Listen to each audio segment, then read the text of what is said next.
साल की बुलंद तरीन सतह पर रिपोर्ट हो रही है। जो इदारा शुमारियात है वो ये कहता है कि महंगाई की जो शरह है इस वक्त वो जून में अगर सिर्फ हम बात करें तो बढ़कर 21.32% हो गई है।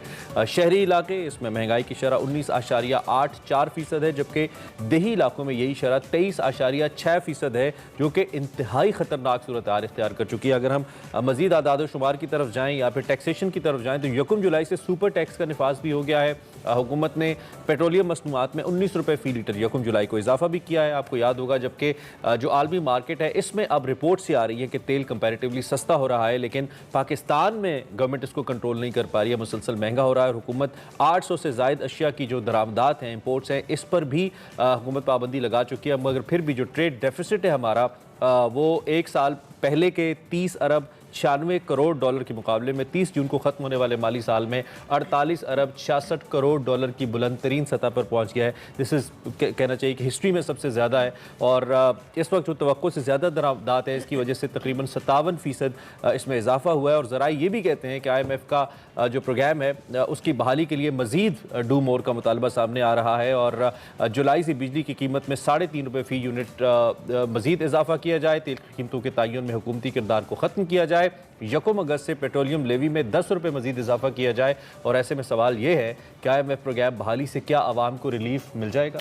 हुकूमत बार बार ये दावा करी है कि मैशत को दिवालिया होने से बचाने के लिए ऐसे इकदाम किए जा रहे हैं, मगर मिनिस्ट्री और प्रोटोकॉल कम होने का नाम नहीं ले रहे। इसी हवाले से हम बात करेंगे। डॉक्टर नजीब हमारे साथ मौजूद हैं। बहुत शुक्रिया डॉक्टर साहब, and a very good morning. Obviously morning हम आपको गुड तो विश करते हैं, बट स्टिल बहुत सारे ऐसे फैक्टर्स हैं जिस पे हम रोज़ बात करते हैं। अनफॉर्चुनेटली जो हमारी मौशी सूरत हाल है वो इतनी कोई हौसला अफजा नहीं है। हम महंगाई के हवाले से बात कर रहे हैं तो 14 ईयर्स का अगर हम कंपैरिजन करें तो बुलंद तरीन सतह पर है मुल्क में महंगाई, और इस महंगाई के रिकॉर्ड दुनिया भर में टूट भी रहे हैं। क्या कहेंगे इस हवाले से? पाकिस्तान में जो ये सिचुएशन है कब तक स्टेबल होगी, लोगों को रिलीफ कब तक मिलेगा? Bismillahirrahmanirrahim. Assalamu alaikum and good morning to everyone, to you as well. It's always a pleasure to be on Expresso. It's one of my favorite good morning shows. That's so kind of you, sir. Thank you. आपके word से बड़ी energy मिलती है हमें doctor साहब। Thank you very much. देखिए, तो हम जब भी आपके शो पे गपशप होती रही है इन चीज़ों पे, तो मैंने हमेशा यही कहा है कि सेल्फ डिसिप्लिन जो है वही हमें इसमें से गो थ्रू करवाएगा। So I will start with that theme. But हुआ ये है कि जो जून के नंबर्स आए हैं इन्फ्लेशन के, और आपने राइटली हमारे सामने रखे हैं, आई थिंक उन्होंने हमें थोड़ा सा ऑन द अपसाइड सरप्राइज किया है। कुछ नंबर जो स्पेशली डिफ़िकल्ट आए हैं वो ये देखें कि सेंसिटिव प्राइस इंडेक्स एक होता है। ये क्या चीज़ है? ये एक 51 अशिया सर्फ ओनोश जो कि हम रोज़ाना इस्तेमाल करते हैं। आप भी करते हैं, मैं भी करता हूँ, एक आम आदमी भी करता है, एक ख़ास आदमी भी करता है। अब ये आम और ख़ास की एक तफरीक चल रही है, पर इसका मतलब ये है कि जो ज़्यादा खर्च करने वाला और कम खर्च करने वाला दोनों लोग जो हैं इसको करते हैं। वो 51 अशिया की जब हम लेते हैं डिटेल्स, तो वो 32% बढ़ी हैं इस माह में compare to June last year. So ये एक सब्सटैंटिव इजाफा है, और सब्सटैंटिव से इसी तरह देख लें कि किसी की तनख्वाह तो शायद 32% नहीं बढ़ी। सो अगर आपका खर्च इतना बढ़ रहा है तो ऑब्वियसली सब तकलीफ में।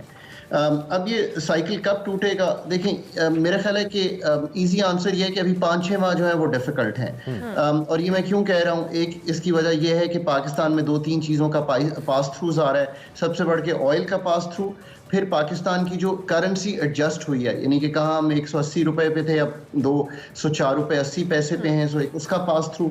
अब एक बिजली का पास थ्रू जून एंड यानी कि 1 जुलाई से 3.5 रुपये के करीब आ रहा है। एक 13 जुलाई को गैस का पास थ्रू आ रहा है।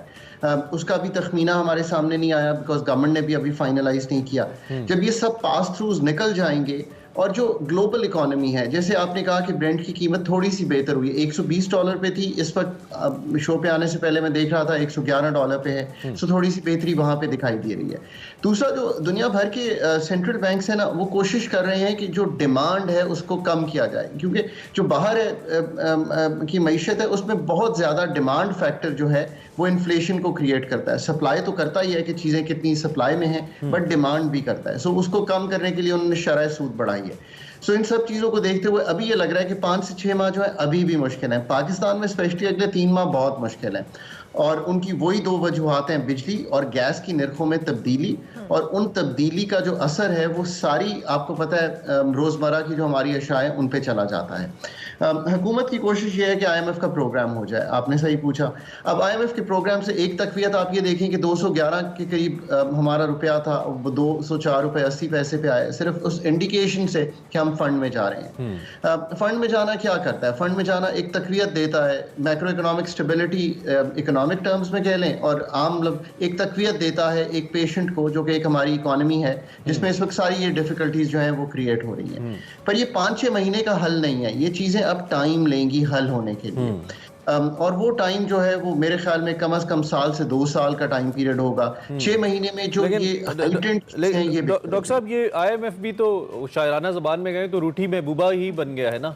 अब तो पाकिस्तान इतनी एफर्ट्स कर रहा है, अब पाकिस्तान जैसे मुल्क को जिसने इतना अच्छा मुख्तलिफ मामलात में दुनिया के सामने अपना किरदार रखा है, ठीक है हमारी मईशत में बहुत सारी खामियां हैं, लेकिन दूसरी जानिब आप देखिए हमने तारीख़ में सबसे ज़्यादा टैक्स 6000 अरब से ज़्यादा इस साल कलेक्ट करके दिया, हमने इकॉनमी को बहुत हद तक डॉक्यूमेंटेड किया, हमने डिस्करेज किया ये जो मनी लॉन्ड्रिंग वाले मामलात हैं, फिर FATF की शराइत को लेकर सभी शराइत हमने पूरी कर डाली, दहशतगर्दी के ख़िलाफ़ हम पहले लड़े, अब कोविड के ख़िलाफ़ हम दुनिया में सबसे मौसर हम रहे। तो कहीं ना कहीं तो इंटरनेशनल ये जो एजेंसीज़ हैं इसमें पाकिस्तान को भी लिवरेज देनी चाहिए। अब ये मुसलसल जो डू मोर का मुतालबा है, जैसे अब पहले हमारे सेंट्रल बैंक को इंडिपेंडेंट किया गया, अब हमारी ये जो फिर करेंसी हमारी फ्री फ्लोट की जिसका हमें नुकसान हुआ, और उसके बाद अब ये जो फ्यूल प्राइसेस के हवाले से बात आ रही है कि वो भी सरकारी इन्फ्लुएंस से आज़ाद हो, तो ये सारी सूरत हाल कैसे डुएबल है पाकिस्तान की? तो बड़ा ऐसे है कि ना करने वाली बात है। तो ये बहुत मौजूद सवाल है। देखें, इट इज़ ट्रू कि हमने इस प्रोग्राम को आगे चलाने के लिए, ये एक ऑन गोइंग प्रोग्राम है। एक तो ये बात है कि हमने रिव्यूज़ करने होते हैं क्वार्टरली, तो लास्ट रिव्यू फरवरी में कंप्लीट हुआ, और उसके बाद हमने एक रिव्यू जो है वो कंप्लीट करना था जिसकी बात अब हो रही है, वो रिव्यू डिले होता हुआ आ रहा है। अब ये रिव्यू जिसको 6th रिव्यू के बाद 7th और अब 8th रिव्यू क्लब कर दिया गया, यानी कि 2 रिव्यूज जो हैं क्वार्टरली वो क्लब हो रहे हैं। तो ये क्यों नहीं कंप्लीट हो पा रहे? हमने बजट जो है वो उनसे एग्री कर लिया है, सो दैट्स गुड न्यूज़। हमने उनके साथ ये भी एग्री कर लिया है कि हम PDL की कीमत 10 रुपये बढ़ा देंगे, हमने बढ़ा दी 1 जुलाई को। हमने ये भी एग्री कर लिया है कि हम इलेक्ट्रिसिटी का पास थ्रू कर देंगे, और मेरा ख्याल है कि 1 जुलाई को ये भी बिल्स में इम्प्लीमेंट हो गया है।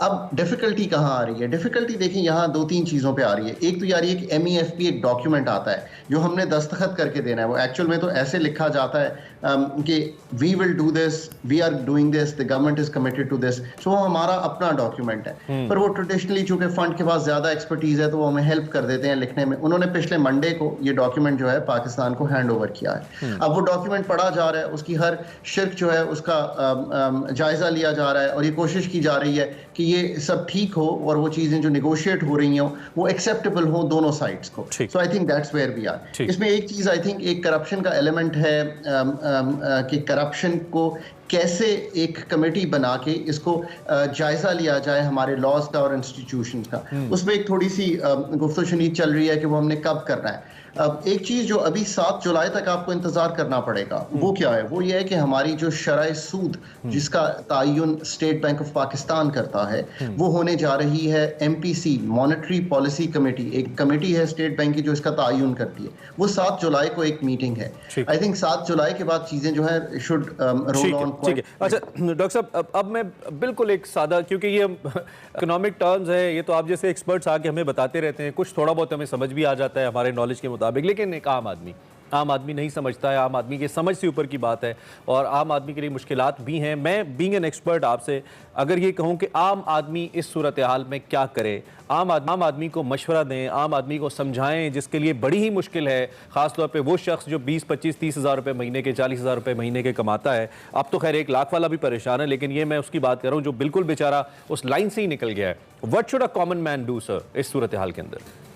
सो 4 लफ्ज़ जो हैं उनके इर्द गिर्द मैं तो कहता हूँ कि आपको चलना चाहिए कि आपको अपनी जो पर्सनल हैबिट्स हैं उनको थोड़ा सा तब्दील करके, एक तो आपको सेविंग्स करनी चाहिए बहुत ज़्यादा, और दूसरा ये है आपको अपनी कंजर्वेशन, पर्सनल कंजर्वेशन करनी चाहिए। अब इसकी हम एक लिटरल मिसाल रखते हैं लोगों के सामने ताकि लोग अंदाज़ा कर सकें कि कितनी सेविंग की जा सकती है। लेट्स से कि आप 5 से 6 लीटर में, जो सबसे ज़्यादा हिट हो रहे हैं वो I think middle income groups हैं अर्बन सेंटर्स में, middle income groups urban centre में, और इनको मैं समझता हूँ आप 30-35 हज़ार, 25-30 हज़ार से लेके ये लाख 1.5 लाख का ब्रैकेट जो आप एक्सप्लेन कर रहे थे, हम इसको थोड़ा सा एक्सपैंड कर लेते हैं कि ये ग्रुप है। अब ये क्या करे, देखिए ये करे कि अगर आप अब 5 से 6 लीटर पेट्रोल रोज़ाना इस्तेमाल करते हैं तो इसको तब्दील करने के लिए आप ये कहते हैं कि अच्छा हम कार पूलिंग कर लेते हैं मेरे ही इलाके से, चाहे वो डिफेंस से मैंने अगर आना हो शहर में, या मैंने लाहौर में आना हो, अनारकली में मेरा दफ्तर हो या मेरा गुलबर्ग में दफ्तर हो, और मेरा 5-6 लीटर रोज़ाना आने जाने में पेट्रोल इस्तेमाल होता हो या बच्चों को छोड़ने में। अगर आप कार पूलिंग में चले जाते हैं, और ये कार पूलिंग तो की जा सकती है, जहां मैं रहता हूं वहां से अगर मेरा बेटा स्कूल जा रहा हो तो मुझे मालूम है कि मेरे इर्द गिर्द कितने लोग रहते हैं और मैं 2 से 3 घरानों के साथ ये काम करता हूं, तो आप 30 से 40 हज़ार रुपया माहाना बचा सकते हैं। Now that is a lot of money. देखिए डॉक्टर साहब, कतई कलामी की माजरत, ये बात आप दुरुस्त कर रहे हैं, लेकिन ये हमारे वुज़रा की BMWs और मर्सिडीज में कार पूलिंग क्यों नहीं होती? एक ही पार्लियामेंट हाउस में, एक ही कैबिनेट में हर वजीर ने आना है, और हाँ बस, यस एग्जैक्टली, बस हर कोई अपनी 6-6, 7-7, 10-10 करोड़ की गाड़ी में आता है और ब्रांडेड सूट्स पहन के, अच्छी टाइयां पहन के भाषण देता है कि चाय ना पिए, बचत करें। इन पे क्यों नहीं ये चीज़ लागू होती डॉक्टर साहब? ये एक मिसाल क्यों नहीं कायम करते हमारे पॉलिटिशियंस से? उनका ताल्लुक किसी भी पार्टी से है? देखिए, इसमें तो शक की गुंजाइश नहीं है कि लीडरशिप जो है उसको उसकी तरफ देख रही होती है कौम, चाहे वो किसी भी पार्टी की लीडरशिप हो, चाहे वो किसी भी अदारे की लीडरशिप हो, और तमाम अदारों की तरफ कौम देख रही होती है कि ये क्या कर रहे हैं, और किफ़ायत शुमारी जो है वो बेस्ट वे फॉरवर्ड है। और मैं ये एग्री करता हूँ आपसे कि गवर्नमेंट ने एक कंजर्वेशन प्लान की कोशिश की है, बट उसको बहुत स्ट्रॉन्ग किया जा सकता है, और that will send a very good message. इसमें कोई, बट हम एक दो चीज़ें और लोगों के सामने रखते हैं ताकि लोगों की ज़िंदगी, दूसरा मैंने तो अपना जो टेम्परेचर है एयर कंडीशनर का वो 30 डिग्री पे अब सेट कर लिया है। सो पहले हम हमेशा कहा करते थे कि आप 26 डिग्री पे अपना एयर कंडीशनर रखें, तो मैं तो उसको 28 से 30 पे ले गया हूं। ठंडे दिमाग से सोच भी नहीं सके। डॉक्टर साहब, आप वो मशवरे बता रहे हैं जो शायद आप और हम तो इम्प्लीमेंट कर सकते हैं, लेकिन बहुत सारे लोगों के लिए एक्सेप्टेबल इस सिचुएशन में भी नहीं है शायद। जी बिल्कुल। और तीसरा ये है कि देखिए, आप जितनी भी चीज़ों को इस्तेमाल कर रहे हैं उस पर ऑब्वियसली इस वक्त हाथ रोक के अगर इस्तेमाल करेंगे तो 3 से 6 माह जो हैं वो आपके थोड़े सी बेहतर गुजर जाएंगे, चाहे वो पंखे का इस्तेमाल हो, चाहे आप जिस तरह की गज़ा। ओवरऑल आप सेविंग्स के हवाले से कह रहे हैं कि ज़्यादा से ज़्यादा कोशिश करें, चाहे वो पेट्रोल में है, बिजली में है, एनीथिंग यू आर यूजिंग, उसको थोड़ा सा आप कम कर लें, उसकी जो यूजेज है, उसका इस्तेमाल है, उससे बहुत सारी चीज़ें बेहतर हो सकती हैं। डॉक्टर खाकान नजीब हमारे साथ मौजूद थे। Thank you very much. बहुत